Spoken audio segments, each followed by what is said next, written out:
everyone, and welcome to day number 20 of our Christmas Advent Yoga. 5 days till Christmas. It's very exciting. So today we are going to be performing a flow that is really going to be strengthening and stretching the shoulders and the neck. Now this is because today is practicing an advanced pose of headstands. So what you may need is a wall or a door or something that you know if you struggle with headstands, you have something there for support. Now, before we come into this pose, I will remind everyone about the things you need to to think about, and to also advise anyone who should not be doing this pose. I will briefly mention that anyone who is pregnant, has any neck injuries or back injuries, anyone that suffers from glaucoma as well, should not be performing this pose, but I will remind you before we get into it. There are a lot of things to bear in mind when we do headstands, and I'm going to be guiding you through it. Now, obviously, I'm not there to support you, so you really must be paying attention to the instructions given, and to also just be really mindful of your body. If this is something that you've never tried before and you're a bit worried and you'd much rather practice it with someone there, please pause the video before we enter the pose, or you can practice another one from a previous day. And also perhaps you may want to have someone there to give you a little bit of extra support. But as I say, you need to take responsibility yourself for this today as well. And so just please be very, very careful. But I don't want to scare you. We're going to take it step by step, and we're going to go through the very basics of how to prepare to get into your headstand. So what you may want is to grab some water as well. We won't be really needing a block or a strap today, but if that's something that you tend to go and get hold of, please pause this video and just find that now. But otherwise, just come to your mat and I will see you there. So beginning our practice today in child's pose, just allowing the heart to soften down onto the thighs, bringing the arms as well down by your side, taking in deep breaths just to prepare ourselves for our practice today. We'll be working to strengthen and stretch through the shoulders. So bring the arms forward. Begin walking your hands over to the left hand side, helping to lengthen through the spine. Walking them all the way across to the right hand side.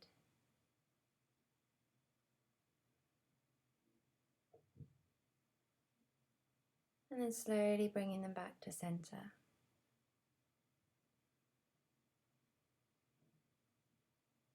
Begin to just look forwards, lifting up the head and the chest now, just keeping the hands resting on the mat, taking a couple of breaths here.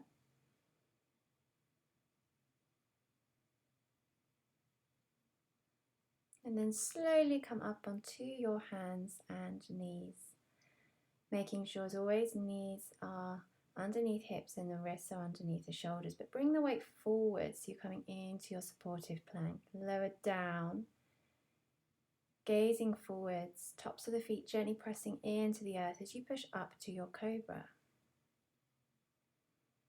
Slowly peel back down. Bring one hand on top of the other, lying face down on your mat, and shake out the hips. Place the hands back down by the shoulders. Start to push back up to plank with the knees still down on your mat, and then breathe out as you send the glutes all the way back. So as you push yourself back up into your supportive plank, try and engage the core and really work through the shoulders as you're pushing into your mat. So again, coming forwards with the weight, softly lower down, chaturanga, elbows in. Inhale up to a cobra, or if you prefer sphinx, coming down to the forearms. And then softly lower back down, bringing one hand on top of the other, shaking out the hips.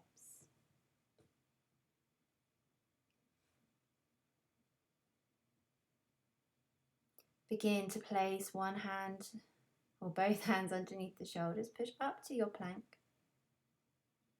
And exhale, push back to child's pose. Bring the hands and the arms down by your side. Grab hold of your heels and lengthen out into your rabbit pose. So keeping hold of the heels, push the glutes up, keeping the crown of the head on the earth. Feeling a stretch through the back of the shoulder blades. And lower yourself slowly back down. Prepare yourself to go again. So you start taking a deep breath in and exhale, push back up.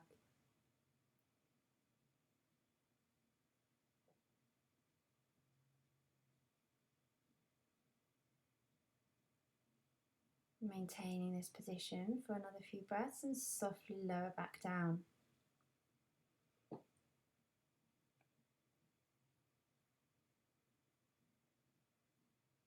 And then ready to go again. One last time, lifting the hips up, keeping hold of the heels, coming up onto the crown of the head. Working into our crown chakra and exhale, release. Gazing forwards, come up onto the hands and knees. Exhale, push back into your downward facing dog. Soften the knees, keep the heels lifted and slowly pedal through, 1 foot at a time.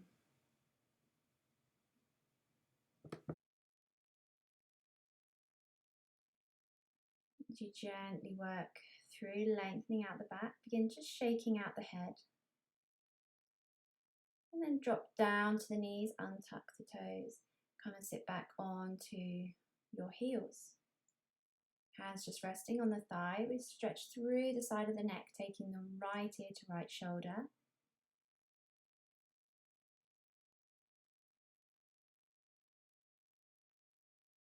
And come back to center, and then take left ear to left shoulder. And as we do this, we're making sure our spine is nice and long. We're dropping the ear down towards the shoulder. It's not bringing the shoulder up to the ear.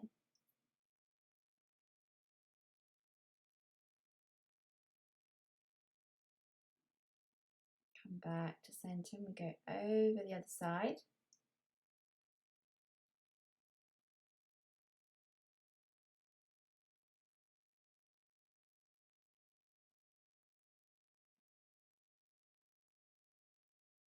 And one last time, taking left ear to left shoulder.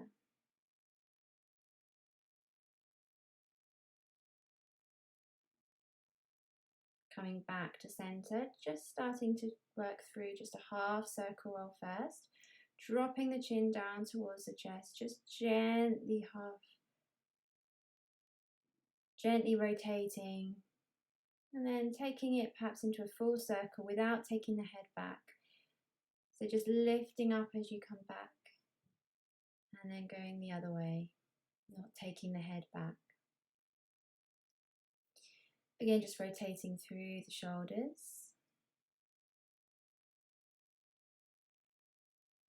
And rotating forwards and backwards. And then interlace the fingers, extend the arms up towards the ceiling, stretching through the palms. Relaxing the shoulders. And release, interlacing the fingers behind, drawing the shoulder blades back and down. And then very slowly release, crossing your left arm over right. Interlace the fingers, coming into eagle arms. Maintaining a distance between yourself and your arms so that you're not collapsing inwards. And then bring the hands towards you and lengthen up. Opening out the chest and the heart, hands still touching. And then release back down, give the shoulders a shake. Ready to go again on the other side. Coming into eagle arms, right arm over left.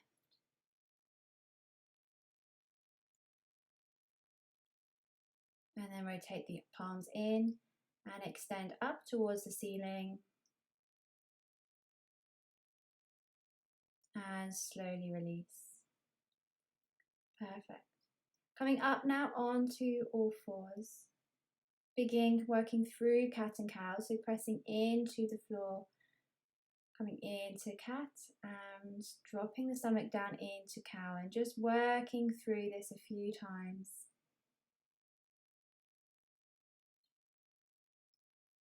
Begin to tuck the toes under, send the hips up, working into your downward facing dog. Again, keep the knees soft and the heels lifted, arriving into your plank pose. Chaturanga. Push through to Cobra, Sphinx or Up Dog.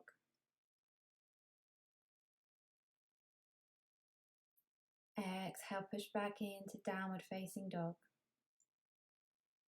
Again, pressing through the hands, lengthen the spine. Drop down to the knees. And then bring your forearms down to the mat. Now you can keep the fingers here interlaced, or you can place the palms down, or you can use a block in between the hands. We're going to arrive in dolphin pose. So we're going to send the hips up and we're going to come all the way up. It's kind of a downward facing dog, but onto your forearms. And you'll feel this working into the shoulders and especially into the core as well. So if you have a block, you can squeeze the block as you holding it here, then come back down to your plank pose onto your forearms, and then walk the feet back in. So a little bit of shoulder strengthening here.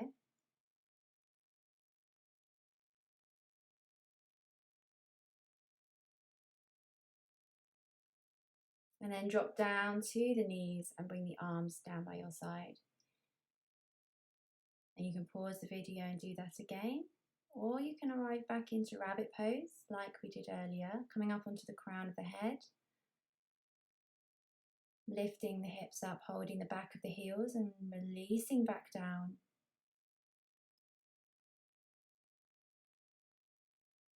And going again. Lifting up. Exhale, release.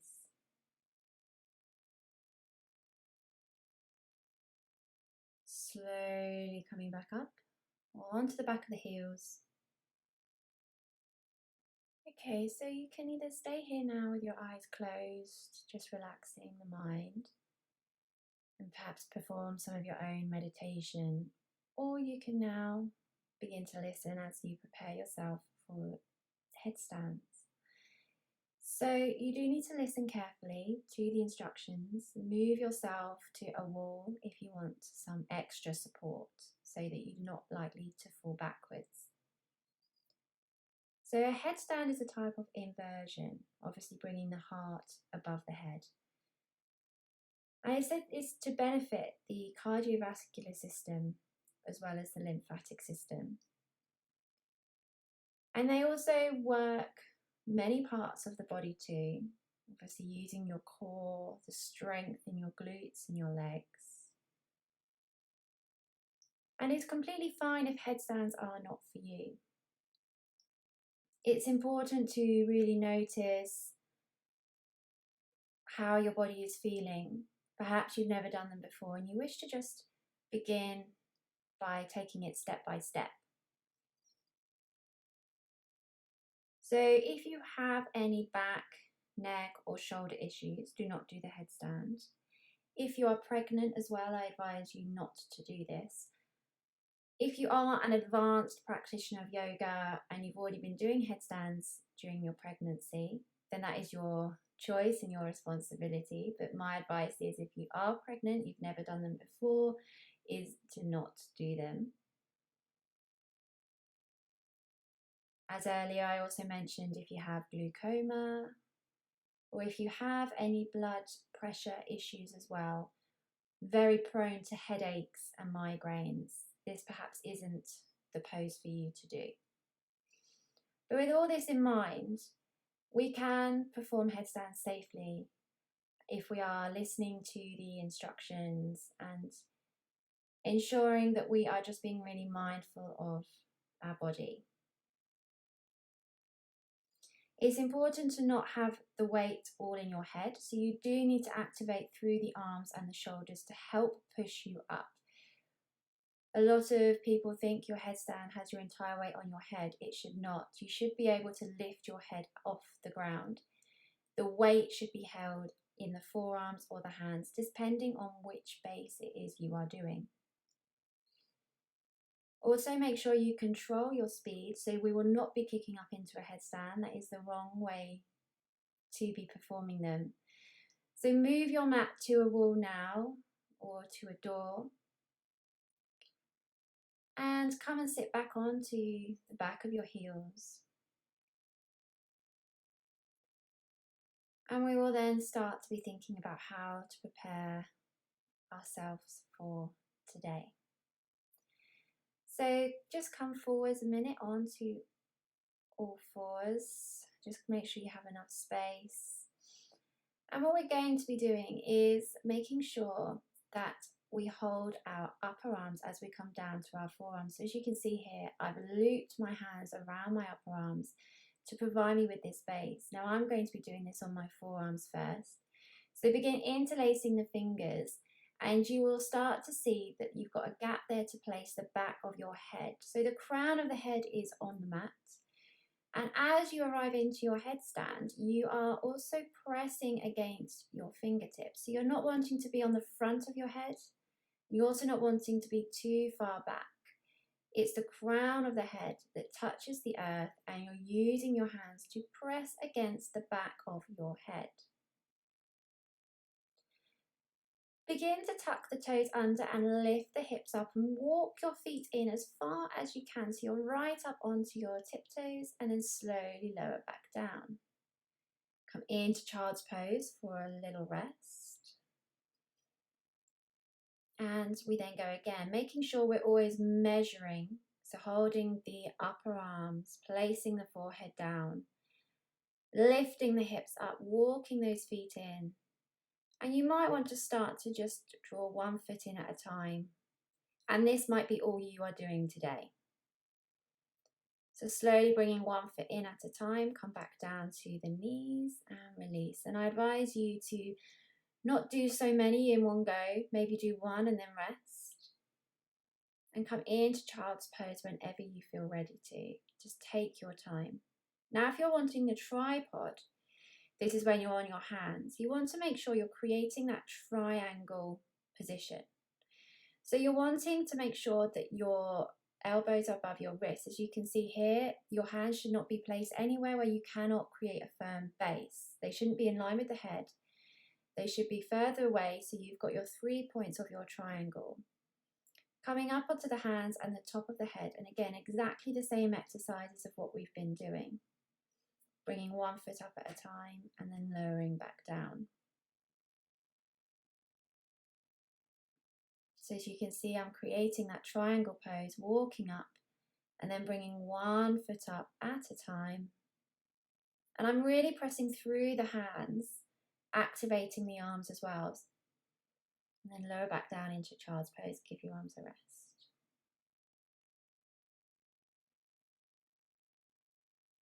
Okay, so I'm going to go back into my forearm stand. This is just because this is my preference, but perhaps you wish to continue with the tripod.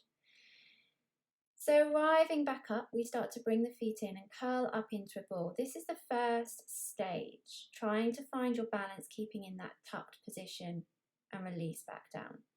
You don't want to be kicking up. The moment you start kicking up, it's likely that you're going to go backwards. So you'll take it step by step, curling up into that ball, but really pushing through the arms as you come up onto your forearms or your hands and obviously your head. So we go again, tuck the toes under, walk the feet in, going as far back as we can, and then begin to tuck into a ball. Now from this position, you can slowly start to lift up from the hips and begin to gradually extend the legs up towards the sky. Really activating the core, pointing the toes, and then lower the legs back down. Rest in child's pose for as long or as little as you need to. We go again. As you can see here, not kicking up, because this is what lots of people tend to do. So making sure that as we start to lift the hips up, walk the feet in as far as you can, so you're right onto the tiptoes, curl up into a ball, and very slowly start to extend the legs up.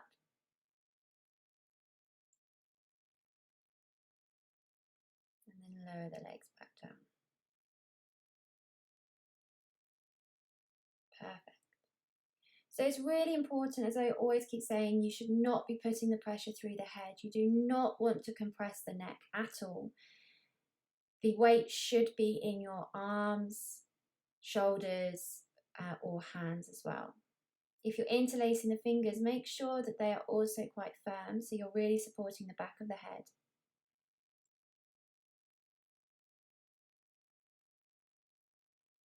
And if you wanted to start lifting both legs up at a time, you can start giving that a go.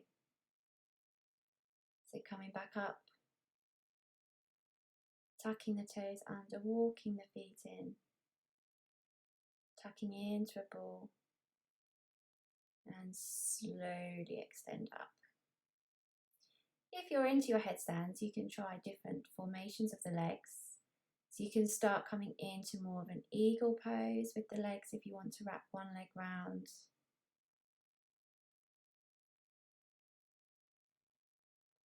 And you can slowly lower the legs down as well. That really works the core.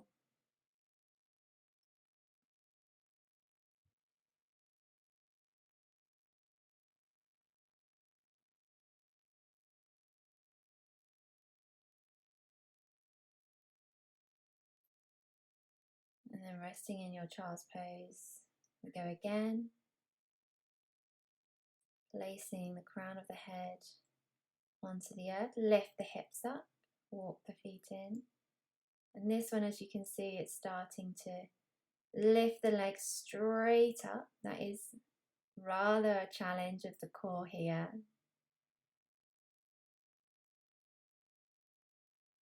You can hold your headstand for as long or as little as you like, slowly lowering the legs back down. And release back down to the ground. Resting again in your child's pose. And then whenever you're ready, slowly coming back up to a seated position, cross-legged, spine nice and tall.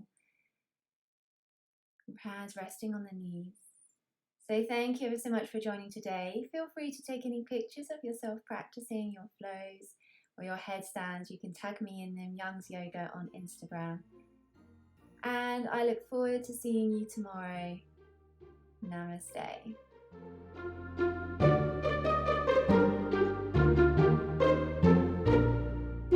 Thank you for joining in today. Don't forget to hit subscribe in order to follow the remainder of our Christmas Advent yoga sessions. I look forward to seeing you tomorrow. Namaste.